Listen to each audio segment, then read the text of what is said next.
So we're going to look at these two spinal cord models, and of course they have to present things a little bit differently.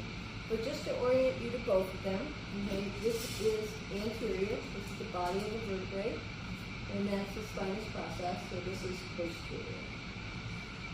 This happens to be a cervical vertebrae, because we have holes here that are filled with blood vessels. So when we look at a cervical vertebrae, it looks like we have little eyeballs, and this is what those eyeballs are filled with. Now what we can see here in the middle is the spinal cord on each model. Okay? And within the spinal cord we have this butterfly-shaped structure. So we think over here, a little butterfly-shaped structure. Okay, in the middle of that there's a little hole. That's called the central canal. Okay? We'll be over here on this one. And then the little branches of the butterfly wing, so to speak, are called horns.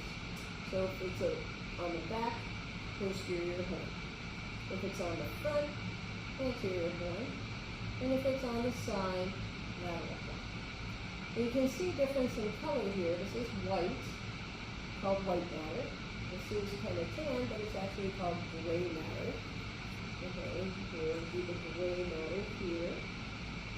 And then we have the gray matter is unmyelinated, which means it doesn't have an insulating sheath on it.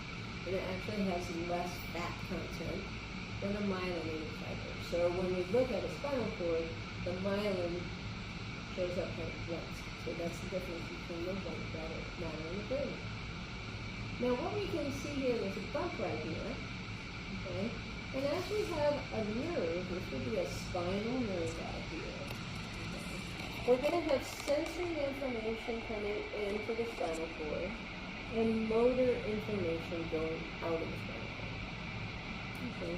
So when you stub your big toe, okay, you're going to activate a receptor and it comes along the sensory nerve, and the cell body of that nerve is in here. This is called the dorsal root ganglion.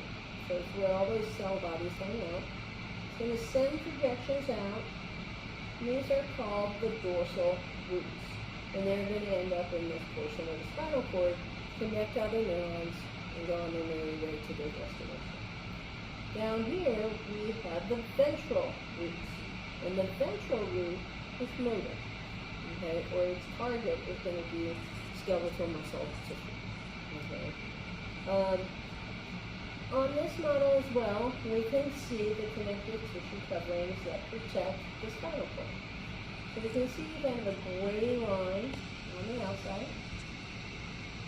Just on top of the spinal cord itself, that is the pia matter. Okay, pia matter actually means soft muscle.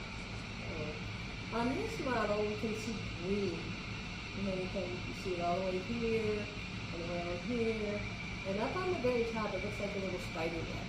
And that's the arachnoid layer. And it gets the name arachnoid because it does look like a spider web. And on the very outside, you're going to see gray. And that's the dura mater. And dura mater is actually very dense fibrous connective tissue. Dura mater actually means tough mother. So that's how it is explained. Now, if we look at those structures on this model, you can see the pia here. Gray on the outside. And we can see the dura here. But we really don't see the arachnoid. It's kind of in this space